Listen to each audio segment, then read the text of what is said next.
Hello, I'm Kiran and welcome to my tiny basement workshop. I'm working on shop organization and redesign, but for the last 3 days I had to stop the build of my tool wall because my table saw was out of commission. I have a table saw that has an active safety. No, it's not the one you're thinking of. It's the Bosch REAXX table saw. I've owned this table saw for the last 3.5 years, but I've never had a trigger. But in the last 2 weeks, I've had 2 triggers. No, I did not put my fingers into the spinning blade, but you could argue the reason that there was safety trigger has to do with my stupidity. 2 weeks ago, I was cutting a pressure treated 2x4, which was very, very wet. I should have checked the moisture on the moisture meter, but I did not do that. So the table saw sensed the wet wood and it thought it was flesh, so it plunged the table saw and triggered the first safety pin. And the second trigger was just 3 days ago. I was using a stack of dados. Bosch cartridges work the same for regular blade as well as dado stack. But as I was using the dado stack, I had to put the riving knife down so I could make the dado cut safely. Once I completed the dado cut, I didn't realize that I didn't secure the riving knife safely enough, but I switched over to the regular blade and I turned on the table saw, and the wobbly riving knife ended up hitting the blade, therefore causing the second trigger. The Bosch cartridge has 2 safety pins. As far as I understand, these work on the same principle as the automotive airbag, in that when there is a safety signal, one of these pins is fired and plunges the whole mechanism down. Bosch isn't allowed to sell these table saw here in the United States anymore because they lost a patent dispute with SawStop. As far as I can tell, the only commonality between SawStop and Bosch REAXX is that they both have the principle that metal conducts electricity. Let me explain. The mechanism in which both of these saws work is completely different, except for the fact that they both use a low voltage through the spinning blade to sense any sort of contact on the blade. So the spinning blade has a low voltage running through it. SawStop has a safety brake. Every time SawStop senses skin, flesh, or even metal for that matter, it jams this brake into the spinning blade, stops the blade, and plunges the whole assembly below the table. This process could possibly cause a damage to the blade. That's why they say that every time there's a safety trigger, you need to check if your blade is okay. They also use different brakes for regular blade as well as the dado stack because of the size, in that the brakes are specifically designed for specific blades. Bosch, on the other hand, as I said, uses this cartridge mechanism. It does still use the low voltage running through the blade sensor, but these pins are actually, fortunately I have a new cartridge, so let me show you how that looks like.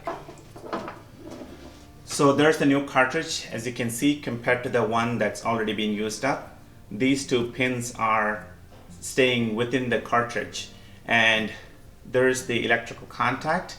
And if there's a short, because either your skin is touching the blade or metal is touching the blade or even wet wood is touching the blade, this causes this ejection mechanism, and the pin is deployed and the assembly is plunged below the surface. At this time, however, the blade isn't stopped and blade is still spinning, and it comes to a gradual stop because the power is cut off to the saw. This has a couple advantages as I see over SawStop. The blade is not destroyed. The second, obviously, is the same cartridge can be used for dado stack as well as the regular blade. Anyway, I need to install this new cartridge, so let me bring the camera closer and capture how that looks like.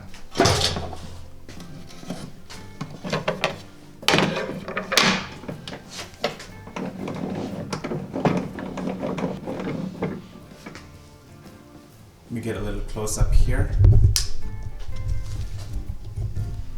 So this is where the cartridge sits, and this is the blade, and as you can see here, there's nothing connecting the table saw housing to the blade. That's why the blade is plunged down. So I'll open this up.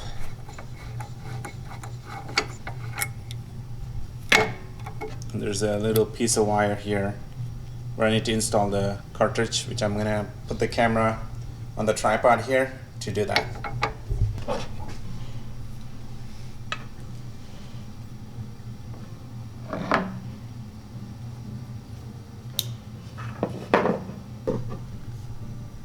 Installing the cartridge in the housing, and I'm gonna screw this back on.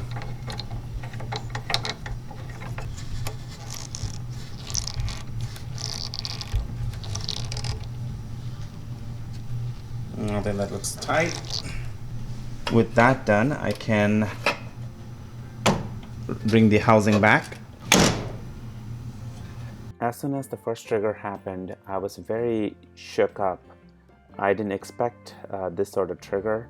My initial thought was that my finger hit the blade, so adrenaline kicked in. I made sure that I was okay once the saw stopped. It happened in a fraction of a second. There's usually so much chaos in my shop that I could have easily hit my finger.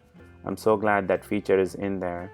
Whether Bosch or saw stop, it's a luxury definitely to have a saw that has active safety. But if you can afford it, I always tell woodworkers that get a saw with an active safety. That's it. So I'm gonna go and power up the saw.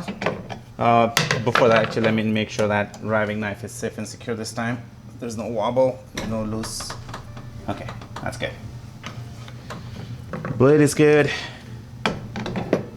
I'm gonna put the throat plate on. Connect this saw to the power outlet.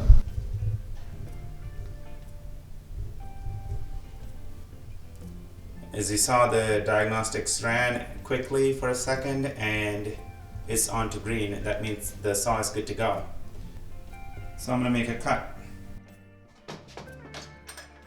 Since this was a test piece cut, I quickly make sure that there's no staple or anything like that on the board, so that wouldn't cause a trigger again.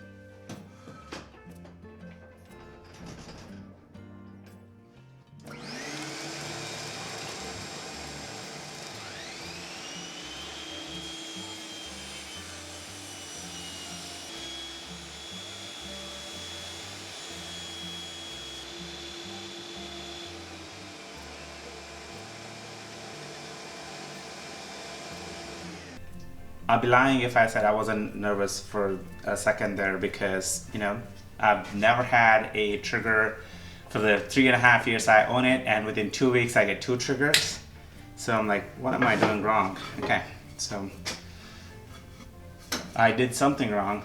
I wasn't paying attention to the riving knife, and I didn't check the moisture content of the wood. Moisture content of the wood can happen. You can be as careful as you want. That's why these saws have the safety mechanism, right? To make sure that they work.